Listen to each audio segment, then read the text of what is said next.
Meus irmãos, a palavra para nós nessa manhã, lá no livro do Gênesis, no Velho Testamento, Gênesis, capítulo de número 45, verso 14 e 15, apenas 2 versos para nós nessa manhã, para falar sobre a pessoa de José. José, meditando nele, sobre a pessoa de José, e como José tem muitas coisas a nos ensinar. E nós, como verdadeiros homens e mulheres bíblicos, que temos a Bíblia como a única regra de fé e prática, nós nos aquedamos, nós nos aquietamos, porque se ela fala, nós nos calamos. Nós não temos opinião formada. As pessoas muitas vezes dizem, eu tenho minha própria opinião, tem que respeitar.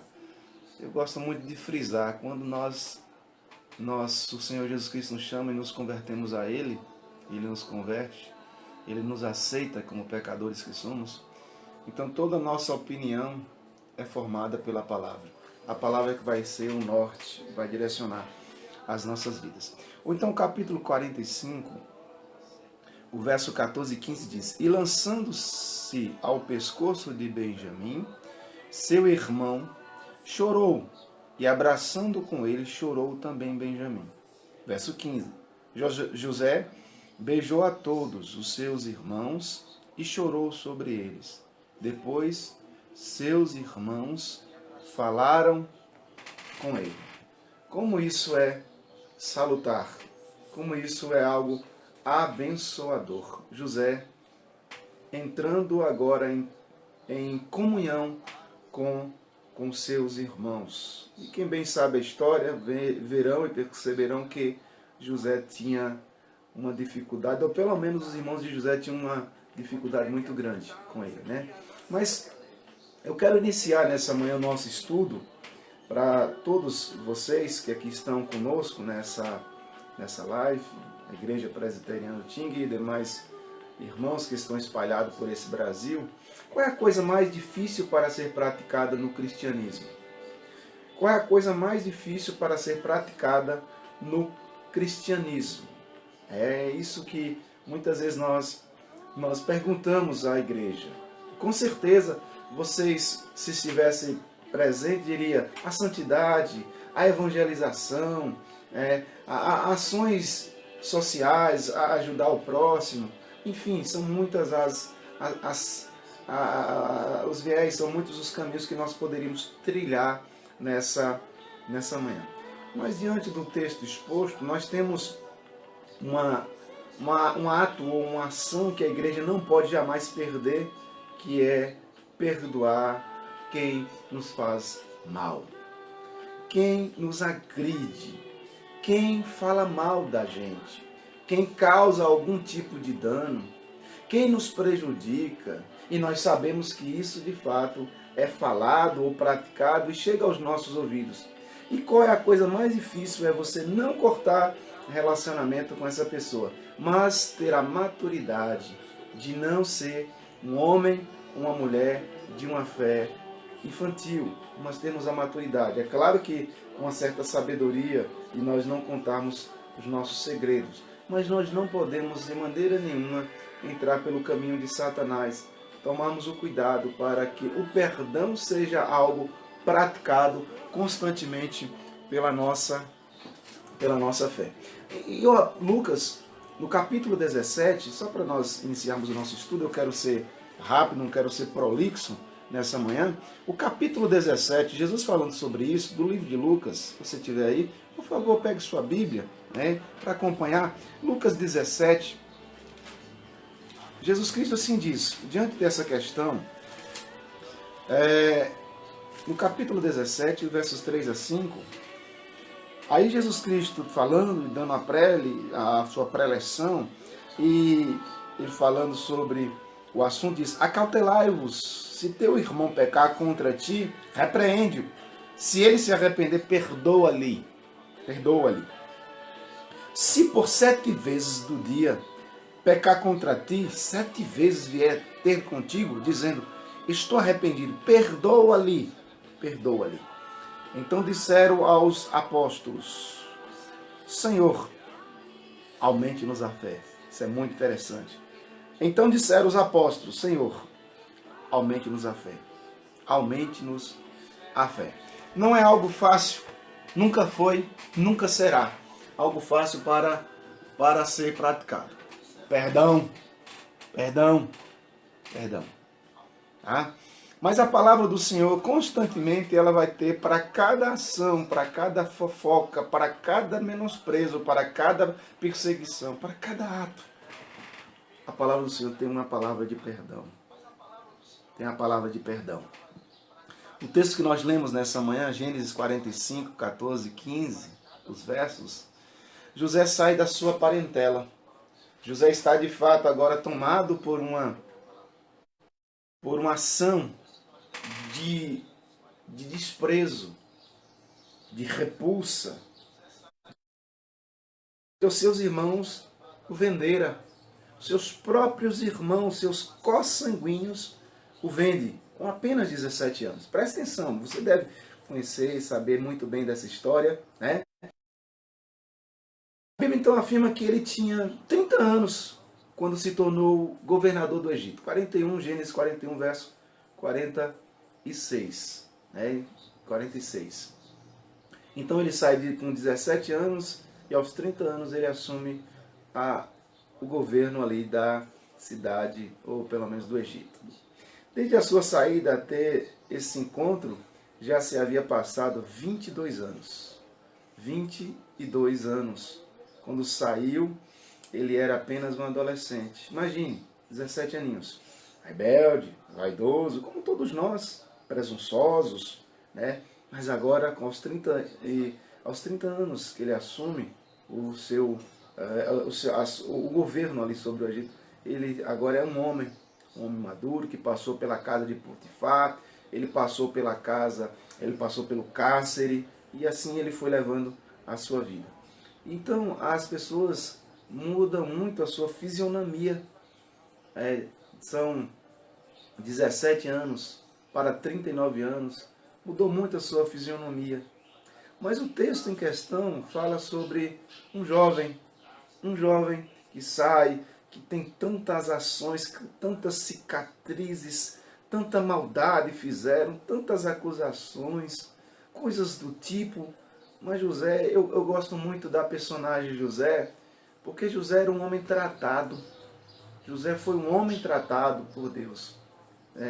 Diante de tanta perseguição, tanta coisa horrenda, mas José, ele não deu lugar para Satanás. José não deu. Por mais que doesse, e como doeu. Quantas não foram as noites, a Bíblia não vai entrar em detalhes, mas quantas noites José deve ter passado em choro, inundando o seu leito ou o seu travesseiro, com lágrimas, por aquilo que os seus irmãos fizeram. Que maldade, eu não merecia. Mas o que é interessante, meus irmãos, é que José, diz o texto, José beija os seus irmãos. José beija a todos eles. Não apenas Benjamim, o menor, nascido da mesma mãe, seu irmão de pai e mãe, como diz o texto sagrado de Raquel, mas todos, incluindo Simeão, incluindo Simeão, o mentor da sua venda, o mentor da sua venda. Mas isso vai continuando. Mas o texto então diz que José beija seus irmãos porque ele queria restaurar a intimidade com eles, pois essa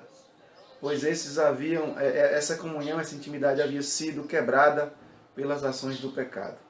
Ações de intimidades que são quebradas pela ação do pecado. E como o pecado quer causar essa separação entre pai, filho, pai, filha, mãe, filho, esposo, esposa, irmãos e irmãs, distanciamento é o grande objetivo de Satanás. Pessoas que nós convivemos, pessoas que nós relacionamos, mas que num determinado momento a ação do maligno, da carne e do mundo vão ser lançadas e vão romper essa intimidade. E é necessário uma restauração. O que o texto quer mostrar? O que o texto quer nos ensinar? Você que está com o texto aberto aqui nessa nessa live, você vai constatando comigo, que o texto vai nos ensinar que havia muita dor. José não era um super-homem. José não era um super crente. José não era. José era como eu, um pecador, como vocês. Todos nós, pecadores.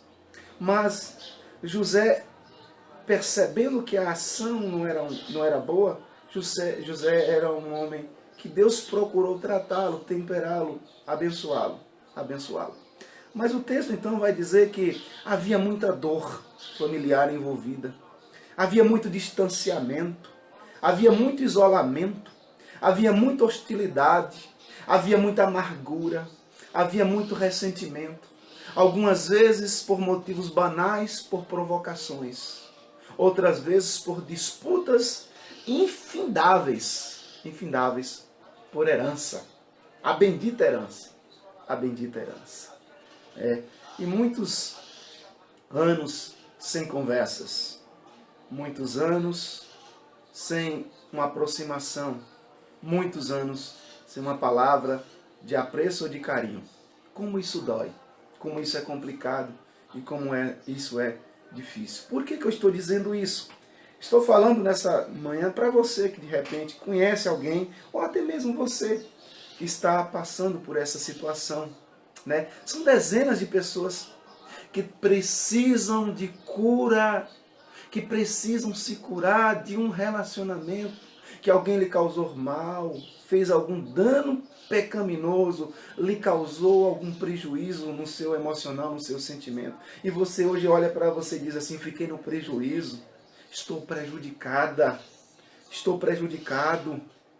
E quantas não são as pessoas nessa manhã que precisam novamente reatar o seu relacionamento com Deus, se distanciaram, estão necessitados de uma cura por um pecado que cometeu, por uma ação de pecado e se distanciou do Cristo. E o Cristo nessa noite diz, vinde a mim todos que estão cansados, sobrecarregados, e Ele vos aliviará. Mas o texto tem apreço.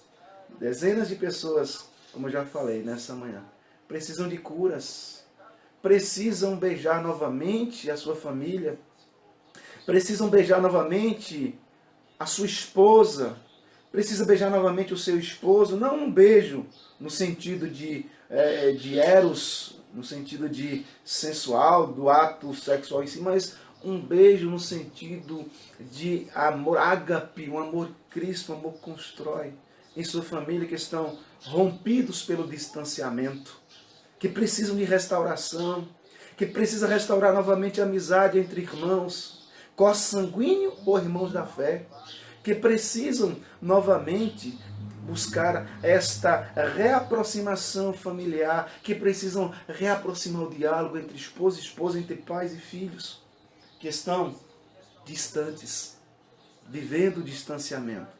E esse texto escolhido nessa manhã vai falar exatamente sobre isso. Nos fala da bênção que a restauração pode trazer para as pessoas distanciadas. A bênção que a restauração pode trazer para as pessoas distanciadas. Nós estamos distanciados, é claro, por conta do coronavírus. Não tem muito a ver porque nós nos relacionamos por WhatsApp, enfim, por essas redes sociais. Mas como nós estamos, de certa forma, ansiosos, entre aspas, para rever a comunhão, para estarmos no mesmo local de culto, salão de culto, para juntos celebrarmos ao Senhor. Isso já vai para 8 dias, do quinta-feira fez 8 dias. Imagine uma família que tem se distanciado por anos e anos e anos. Por isso, nessa manhã, eu quero falar sobre isso. O relacionamento, ou o distanciamento que necessita, que você precisa e eu preciso constantemente regar. Restauração é a palavra de ordem para nós nessa manhã. Restaurar os nossos relacionamentos. E eu vejo nesse texto que algumas ações que nós precisamos, de alguma forma, repreender em nome do Senhor Jesus Cristo. Olhando para o texto, podemos falar de pelo menos 2 atos, 2 atitudes, 2 ações que a narrativa bíblica nos mostra, revela para nós no texto em apreço. Gênesis 45, verso 14 e 15. O primeiro ato que nós temos nesse texto, ou as ações que nós temos, são sentimentos de culpa. Sentimentos de culpa. Se nós pegarmos o texto, como eu falei, nós estamos no estudo, e eu peço que você não saia, permaneça comigo até o final, eu apenas 20 minutinhos, é muito rápido, mas se você pegar comigo capítulo 42, versos 21 a 24, 42 de Gênesis, versos 21 a 24, vai narrar a respeito, diz o texto, então disseram uns aos outros, na verdade somos culpados no tocante ao nosso irmão, pois lhe vimos a angústia da alma quando nos rogava e não lhes acudimos, por isso nos vem esta ansiedade. Respondeu-lhe Rúben, não vos disse eu, não pequeis contra o jovem, e não me quiseram ouvir, pois vede aí que se requer de nós o seu sangue. Eles, porém, não sabiam que José os entendia, porque ele lhes falava por intérprete. Retirando-se dele, chorou, e depois, tornando-lhe, falou, tomou a Simeão dentre eles e o algemou na presença deles. O verso 44, 16, diz assim, então disse Judá, que respondemos ao meu senhor? Que falaremos? E como nos justificaremos? Achou Deus a iniquidade de teus servos, e eis que somos escravos de meu Senhor, tanto nós como aquele em cuja mão se achou o copo. Achou Deus a iniquidade. Sentimentos de pessoas extremamente culpadas. Eles se sentem culpados pelos atos que fizeram, praticaram contra José lá atrás. Não é isso? Aqueles irmãos viviam atormentados pela culpa. Todos os eventos negativos da sua vida, eles davam como motivo, eles entendiam, todos os eventos, todas as ações negativas de sua vida eram motivo para relacionar ao fracasso com a crueldade cometida contra o seu próprio irmão. E muitos anos atrás. E quantos não são as pessoas que têm a sua autoestima baixa? Que têm uma vida extremamente enclausurado, encastelado, entrincheirado, com a sua alma extremamente doente, cheia de pereba. Pereba, você sabe, de feridas, almas que sangram dentro da igreja de Cristo. Almas que sangram, mesmo quando o corpo estão sadios.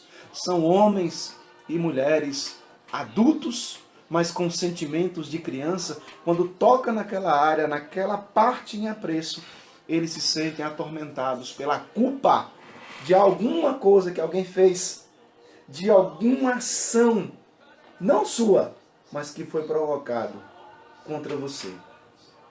Por isso é que é necessário, cuide das nossas crianças. Eu gosto muito de usar esse termo com a igreja. Cuide das nossas crianças, cuide da sua criança, porque se fizer um malefício contra a criança, nós teremos um adulto problemático, um homem ou uma mulher problemática, uma esposa doente, um homem tempestuoso, e a felicidade daquela casa vai ser algo raro se não houver o perdão da culpa. Perdoe o seu algoz, perdoe aquele que lhe fez o mal, porque quando você, o reverendo Hernandes, ele diz que o perdão é mais ou menos a ideia de você, quando você não libera o perdão, você está tomando o veneno e querendo que a pessoa que lhe ofendeu morra. Mas você que está tomando o veneno, libere o perdão. Não permita que venham a colocar lixo na sua alma. E nessa manhã é sobre isso. Liberte-se. Tenha a liberdade de dizer com todas as letras, eu perdoo, como Cristo nos ensina. Pai, perdoa porque eles não sabem o que faz. Aqueles homens do texto, Gênesis 45, os irmãos de José, eles estavam condenados a viver eternamente culpados. Mas você não. Você não precisa viver eternamente, ou pelo menos o seu tempo de peregrinação na terra, com culpas, eternamente culpado por algo que fizeram contra você. Entenda, não é culpa sua. José não teve culpa, embora que em algum momento ele provocou, ou o pai dele deu a ele, Jacó deu aquela túnica talar, mas era algo que Deus de fato estava programando para ele. Muito interessante. Não viva eternamente encastelado pela culpa. A Bíblia nos afirma de uma maneira muito veemente que a alma culpada correrá até a morte. Provérbios 28, 17. A alma culpada correrá até a morte. Não corra para a morte. Não viva nesse ambiente de estado de putrefação de alma. Não permita que a sua alma continue a sangrar por essa ferida. Libere o perdão. Cristo nos ensina isso. Por quê? Porque era assim que eles viviam. O desesperado olhar do irmão, diz o texto, né? Suplicando misericórdia, os gritos de piedade, todos esses episódios estavam indelevelmente marcados nas suas mentes. Nós vimos, né? O texto que nós lemos, Gênesis 42, nós vimos o olhar dele, como ele estava sendo e suplicando para nós. E há uma fala muito interessante de Shakespeare, do William Shakespeare. Ele diz o seguinte: a suspeita sempre persegue a consciência culpada. A suspeita sempre persegue a consciência culpada. O ladrão vê em cada sombra um policial. O jeito suspeito, né? Andando na rua, o policial olha e percebe: eu não devo nada, eu agi com naturalidade. Mas quem deve vai tentar se esquivar. E é nesse sentido que o policial então pega a pessoa, a pessoa que provocou, que cometeu o delito. Porque em cada alma, né, em cada pessoa existem ações boas ou ações terríveis. É desse sentimento, é desse ato que o Shakespeare está dizendo: a culpa é a prisão de uma alma. A culpa é a prisão de uma alma. Quantos não são os esposos que não amam as suas esposas de maneira integral, com toda a potência do seu sentimento, porque se sente culpado por uma ação, uma fala de alguém quando era adolescente, quando era criança, ou algo que praticou, e ele cresceu com isso, e ele desenvolveu o seu corpo, mas o seu emocional é o emocional de uma criança, de uma adolescente, quem sabe. Porque a culpa é a prisão da alma. O beijo de José vai trazer esta liberdade para os seus irmãos. Essa liberdade para aqueles que careciam de liberdade.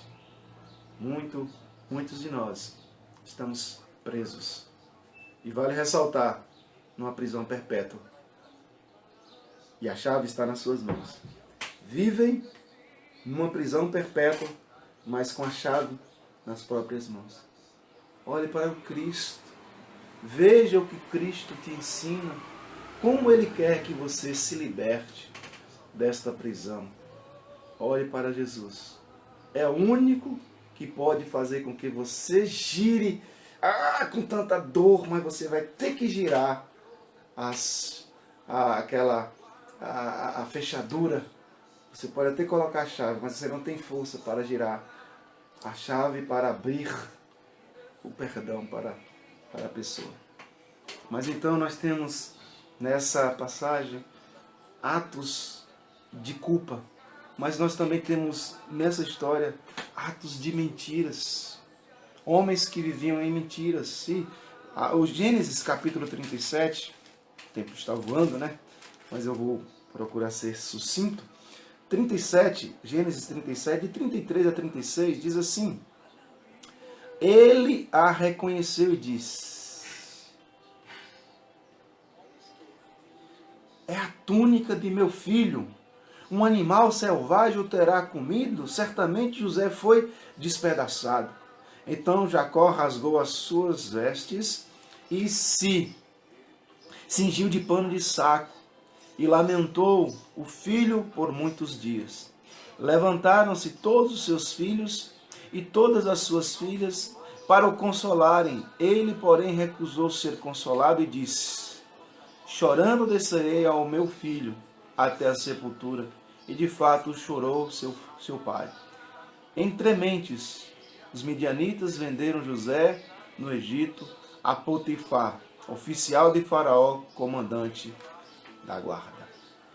O texto nos mostra que atos de mentira que foram constantemente até chegar, mataram um bode, mataram um animal, jogaram o sangue sobre a túnica e fala: pai, o seu filho querido, pai, o animal comeu, ele foi estraçalhado. Os irmãos de José criaram uma situação de mentira para convencer o pai da morte de seu filho. Tomaram a túnica, rasgaram e derramaram sangue de um animal sobre ela. Dali em diante, então, eles deverão, naquele momento, eles contraem um pacto de mentira. Um pacto de mentira. Daquele momento então, em diante, eles deverão viver pactuados a alimentarem a mentira em torno da morte do seu irmão. Alimentando de forma pactual uma mentira. Uma mentira. E dali para frente, nós sabemos, Satanás certamente deve ter agido de maneira sorrateira naquela vida, porque ele é o pai da mentira, né? Ele é o pai da mentira. Eles alimentaram essa mentira por cerca de 22 anos. 22 anos alimentando uma mentira. Imagine. Que situação? Que situação. Alimentaram uma mentira por 22 anos. E nós, seres humanos, somos tendenciosos a guardar os nossos segredos mais cabeludos e mais domésticos, o nosso pecadinho de estimação. Famílias são hábeis, têm habilidade na arte de mentir. Famílias são tendenciosas a fazerem isso. Os segredos familiares criados para proteger a reputação da família, para manter mentiras e farsas. Afaste isso. Ele é uma pessoa difícil. Ela é uma pessoa difícil. Ele causou dano, mancha ao brasão da nossa família. Afaste-o. Afaste-a. Ele não serve. Ela não serve. Famílias, repito, são extremamente hábeis na arte da mentira. Se Cristo não for o centro da nossa família, quer seja momentos bons ou momentos ruins, nós não podemos viver e nem vivenciar jamais a mentira. Doa quem doer, haja o que houver, a verdade tem que ser dita. Por quê?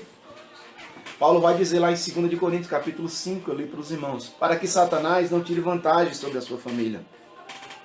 Para que a sua família não dê uma porta aberta, uma brecha aberta para Satanás agir na sua família. Mas, meus irmãos, esse texto nos mostra que tudo é desmascarado quando José beija o rosto dos seus irmãos. Tudo é desmascarado. O beijo aqui, ao contrário do beijo de Judas. Dois tipos de beijo. Poderíamos pegar aqui um caminho legal. Mas o beijo de José é diferente do beijo de Judas. O beijo de Judas, ele é condenatório. Ele condena Jesus. É este aqui, o grande Galileu, Nátio. É condenatório. Mas o beijo de José, ele é um beijo que causa a liberdade. Abram todos os cárceres, meus irmãos. Porque eu que fui ofendido, eu sou a vítima e eu estou dando a vocês a liberdade. Estou atestando que eu perdoo vocês por aquilo que vocês fizeram. Dois tipos de beijos. Qual tem sido o beijo que tem sido vivenciado na sua casa? O beijo da condenação ou o beijo da remissão, da liberdade, da verdade. O beijo da mentira não funciona. O beijo da liberdade é o que todos nós precisamos. Condenados, os irmãos de José, a viverem eternamente em torno da mentira, são agora absorvidos da prisão. Saiam, meus irmãos, dessa prisão. E é o que Cristo, nessa manhã de domingo, que manhã gloriosa, nós não podemos estar reunidos, mas aqui estamos juntos. E nessa manhã, não permita que você seja um péssimo esposo por conta de uma culpa lá do passado. 22 anos eles alimentaram a mentira. Se liberte por aquilo que um pai falou, por aquilo que a mãe falou, por aquilo que o irmão falou. Irmãos que não se falam mais. Irmãos que não têm mais apreço um pelo outro. Por quê? Porque estão vivendo dentro de um cárcere de alma.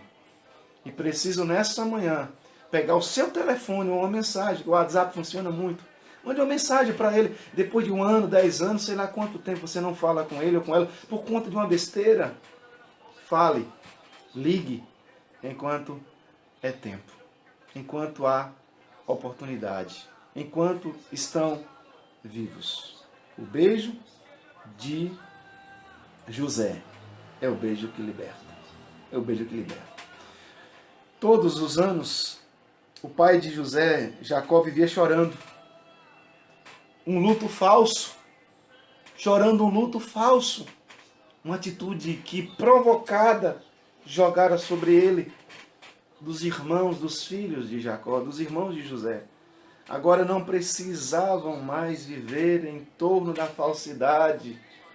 Pessoas que se maqueiam, verdadeiras máscaras são colocadas, de uma esposa sorridente, de um esposo feliz, mas quando vão para o recôndito dos seus lares, são infelizes, estão vivendo a infelicidade e a tristeza de dizer, por que eu não escolhi outra pessoa para me casar? Eu sou infeliz com essa pessoa, mas preste atenção. Lázaro tinha 3, 4 dias de morto. 4º dia Jesus chega. Nessa manhã, eu não sei qual é a circunstância difícil que você enfrenta. Jesus Cristo restaurou o corpo de Lázaro. Jesus Cristo restaurou o físico de Lázaro. Se isso foi algo sobrenatural, imagine um restaurar de sentimento que é muito mais simples. Muito mais simples do que simplesmente o restaurar de um corpo, que é ir de encontro a todas as leis que nós temos conhecimento, da própria medicina e etc. Ciência. Mas Jesus Cristo nessa noite, nessa manhã, Ele quer fazer a diferença. Se livre, se liberte para confessar, se liberte para confessar, pois não são mais prisioneiros da culpa e nem da mentira. Eles se sentem agora livres. Ah, como eu sonho em libertar, como eu sonho em ligar para o meu irmão. Dá o passo, dê o primeiro passo. Tenha a iniciativa de ligar para o seu irmão, que de repente você está tão distante, que não fala mais com ele ou com ela. Dê o primeiro passo. Alguém tem que ser o adulto na história, eu gosto muito de dizer isso. Seja você esse adulto da história. Entre e faça a história na vida dele ou dela enquanto é tempo. Eu ouvi de um pastor amigo nosso, aqui do nosso Sindo, uma história que ele contou aqui na igreja de Utinga. Os irmãos da igreja de Utinga conhecem essa história. Mas ele fala sobre um filho que constantemente estava brigando com a sua mãe. Um filho que não queria saber da mãe, que vivia um pé de guerra com a mãe. Uma situação difícil com a mãe. E a mãe estava num leito de enfermidade muito sério, vivendo a sombra da morte, já ela percebendo. Então ela liga para o pastor e diz assim: pastor, vá até o meu filho, converse com ele, porque eu quero me retratar, eu quero reconciliar, eu quero a paz com ele. E quando o pastor chegou na casa daquele filho, daquela mãe, ele disse para o pastor: não se intrometa, pastor. Isso é um assunto entre eu e a minha mãe. Não entre, não fale nada, não se intrometa. O pastor né, se sentindo constrangido, tudo bem, ficou tranquilo. Mas o pastor, ele disse que quando a mãe faleceu, e ele ficou sabendo, o corpo já estava posto lá, inerte, parado, no caixão, aquele filho veio todo desembestado e agarrava aquela mãe e pegava no rosto daquela mãe e dizia: mãe, minha mãezinha, querida mãe, oh minha mãe, por que eu te perdoo, minha mãe, eu te perdoo, e gritava e chorava, e gritava e chorava. A mãe não ouvia mais, o tempo acabou, não havia mais nada a ser feito, simplesmente é o agora, o presente que você tem, que está nas suas mãos. Trate do problema hoje. Não se permita viver enclausurado pela sua dor, pela culpa, porque é isso que Satanás quer fazer. O corpo daquela mãe não pôde emitir nenhum tipo de juízo. Dizer: filho, eu te perdoo porque agora eu vou à casa paterna. Não houve. E aquele filho teve que conviver com a culpa de não ter tido tempo, ou de não ter possibilidade agora de se restaurar, ou de ter algum tipo de perdão da sua mãe, ou perdoar ambos. Muito complicado. Mas diferente, os irmãos de José, eles agora confessam, eles lamentam, mas para se libertarem daquela prisão. Mas nós podemos rapidamente, para a gente encerrar, eu quero destacar três ações, ou três pessoas que nos mostram o texto. Três pessoas que são aqui absorvidas nessa história. A primeira pessoa que é absorvida são os irmãos, as pessoas que são absorvidas nessa história, são os irmãos de José, com o beijo de José. Interessante. O beijo de José, a ação de José, provocou o perdão. Mas as primeiras pessoas que são objeto da intimidade de José, os irmãos de José, apesar de toda a injustiça, de toda ação, insensibilidade naquele antigo ato de vender José, o coração de José tinha sido suficientemente nobre. Que coisa fantástica! Tinha sido nobre para não perder a ternura, para não perder a visão, para não perder o seu foco. A quem perdoais alguma coisa, também eu perdoo, para que Satanás não tire vantagem no seu coração. Os irmãos de José agora estão sendo alvo, pode-se colocar, de um míssil de perdão. A injustiça e o desprezo não foram capazes de embrutecer o coração de José, um homem tratado, um homem que foi tratado pela graça de Cristo Jesus. Mas há uma segunda pessoa nesse texto que nos mostra que há um homem velho, um senhor, chamado de Jacó. Os irmãos de José, eles foram alvejados por esse ato. A segunda ação que é alvejada, a segunda pessoa que é alvejada pelo o beijo de José, o coração estava em luto de Jacó, o coração enlutado de Jacó. Jacó, ao ouvir a notícia da morte de seu filho, fez um veredito duríssimo, lá em Gênesis 37, 35. Chorando descerei a meu filho até a sepultura. Este cenário é bem distinto daquele que vem depois da notícia de que seu filho está vivo. 45, verso 45, verso 27 diz assim: porém, havendo-lhe eles contado todas as palavras que José lhes falara, e vendo Jacó, seu pai, o carro que José enviara para levá-lo, reviveu-lhe o espírito. O perdão, o beijo de José reviveu o espírito. Um homem com quase 100 anos reviveu, aflorou. O perdão faz isso, ele traz, ele gera o reviver de espírito. Quantas não são as pessoas que estão mortas ou vivendo na sombra da morte, nos seus sentimentos, por causa da culpa? A restauração promulgada através daquele beijo fez com que a vida voltasse a normalidade daquela casa enlutada, daquela casa onde só havia circunstâncias acinzentadas. Mas há uma terceira pessoa que o texto nos mostra, o próprio José. 45:15 diz: José beijou a todos os seus irmãos, chorou sobre eles, e depois seus irmãos falaram com ele. No reencontro e na restauração, José estava sendo também tratado. O perdão não traz alívio apenas para os que o recebem, mas para aquele que concebe e dá perdão. José beijou a todos os seus irmãos. Sua alma estava restaurada e livre. Restauração e livramento. Nossas decisões atuais trazem muitas implicações para os nossos filhos e netos. Quantos não são as famílias, os irmãos que os filhos tiveram que crescer distantes uns do outros, não fizeram nada. Por conta de um ato de um irmão com outro irmão, de uma irmã com outra irmã, e eles subjugaram aqueles parentes a viverem distanciados. Não são poucos homens e mulheres que assim vivem.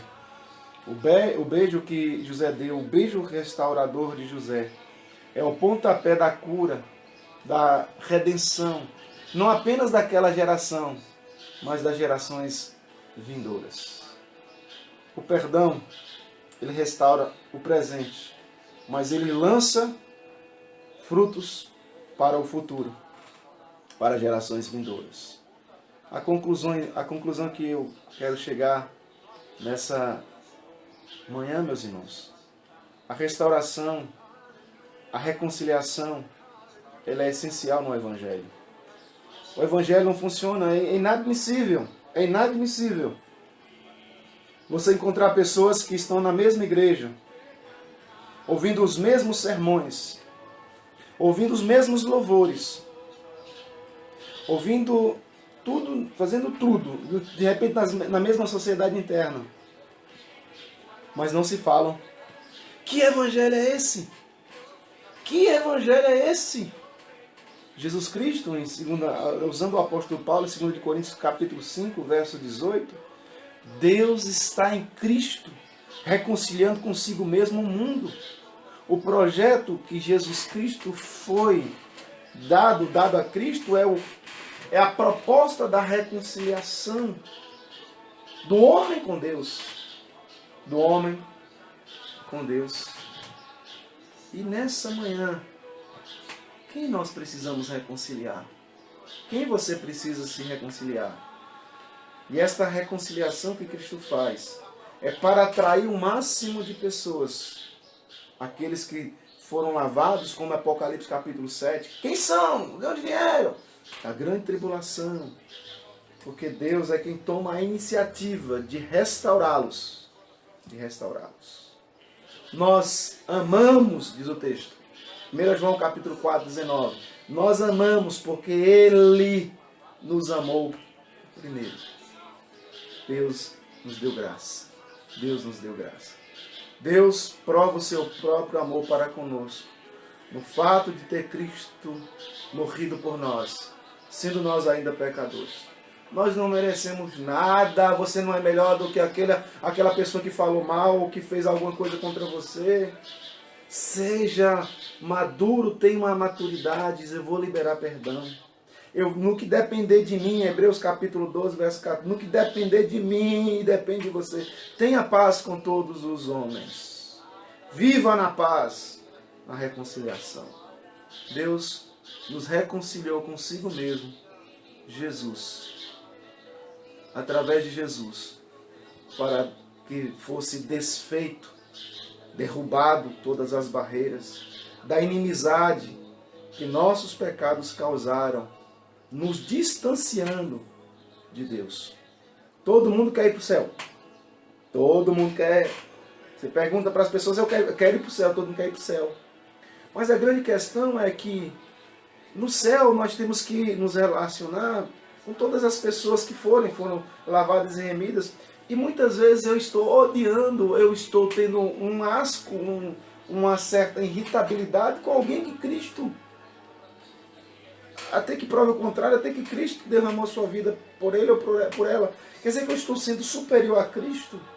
Não, não faça isso. Não faça isso.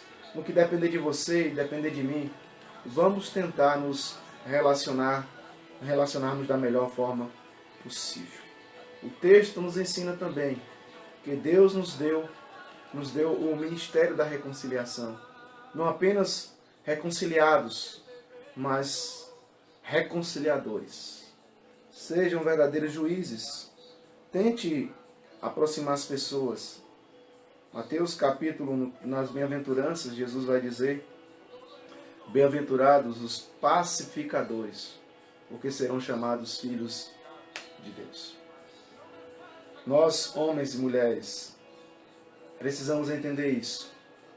Onde estiver o Evangelho sendo pregado, na sua forma mais simples e pura, veremos lares desfeitos sendo restaurados. Reatados. Sentimentos de marido e esposa reatados. Pais e filhos reatados. Pessoas distanciadas se reaproximando. O perdão sendo ministrado. Beijos sendo recebidos e dados. Porque é isso que Satanás quer fazer, um verdadeiro salseiro na sua casa, na sua família. Que sua família vive um verdadeiro pé de guerra. Mas Cristo entra como verdadeiro árbitro, o juiz para colocar todas as coisas em ordens. Jesus Cristo, Ele faz a diferença na sua vida. Ele faz a diferença no seu casamento. Ele quer restaurar o seu emocional. Ele quer restaurar a sua alma. Ele quer restaurar a sua família. Ele quer restaurar o seu casamento. Ele quer restaurar você de forma integral, na totalidade da sua vida. Meus amados irmãos, o Evangelho restaura o homem com Deus, restaura relacionamentos quebrados, restaura lares que foram desfeitos. Nós, como homens e mulheres do reino, nós não fomos chamados para distanciar-nos. Ah, pastor, mas é porque o senhor não sabe como aquela pessoa, ela é difícil. Você acha que foi fácil para Jesus lidar com Pedro, um homem extremamente sanguíneo, ou quem sabe com os outros que estavam sendo transformados? Mas Cristo amou. Mas Cristo ele é diferente porque ele era Deus, Deus homem. Tudo bem, mas Cristo nos deu um exemplo. Seja um homem, uma mulher diferenciado pelas ações. Eu não sei quem é que você precisa beijar. Eu não sei quem é que você precisa perdoar nessa manhã. De repente um filho, de repente um pai, de repente a própria mãe que teve alguma desavença. Mas uma coisa eu sei, que você não pode continuar sem perdoar essa pessoa. Ligue hoje mesmo. É tão fácil. Hoje os meios de comunicação estão tão acessíveis, né? Como eu disse, mande um WhatsApp para ela. Mande uma mensagem. Eu quero te pedir perdão por aquilo que eu falei, por aquilo que eu fiz, por aquela atitude impensada minha. Me perdoe, me perdoe. E nós precisamos nos reaproximar, nos reconciliar. O texto nos mostra o beijo de José, o beijo da restauração de um homem tratado. Tratado. Você foi ter tanta dificuldade, bota sua cabeça, mas pastor, o senhor não sabe quanto eu sofri, quanto foi as minhas lutas pelo que o meu pai falou, pelo que minha mãe fez, pelo que um irmão agiu, pelo que um vizinho, um tio, não importa. Você chegou até aqui porque Deus foi gracioso com você. Não viva atrelado a um defunto. Não seja atormentado por um fantasma de uma ação, uma atitude que alguém provocou contra você. Perdoe e libera, que esse defunto seja sepultado a 7 chaves e não toque mais. Deixe ele lá, deixe ele lá. José nos ensina, José nos mostra que assim como ele, pecador como eu e você, ele foi capaz. Ele não era um super-homem, ele não era um super-crente, mas ele era apenas José, filho de Jacó. E Deus nos deixou esse legado escrito em Gênesis para mostrar que você é capaz, como eu sou capaz, porque o mesmo Espírito Santo que agiu nele está agindo em você também.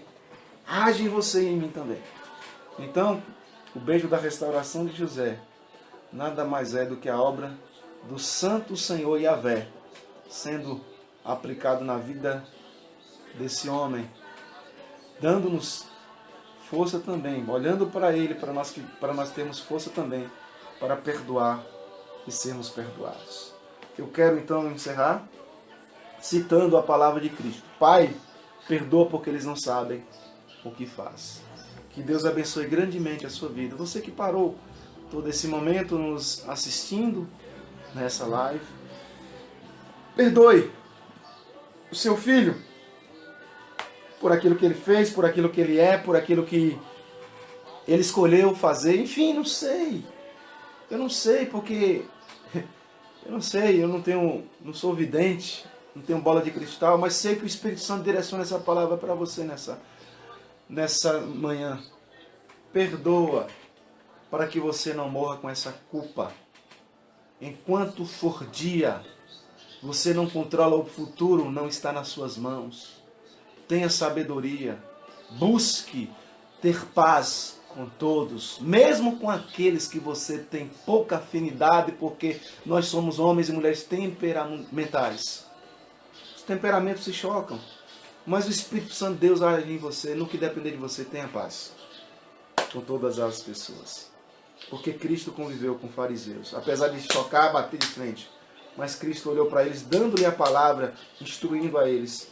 Tantos quantos se aproximaram de Cristo tiveram a oportunidade do perdão.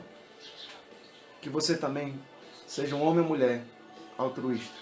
Libere perdão para aqueles que foram algozes da sua alma. Que Deus abençoe e vamos orar.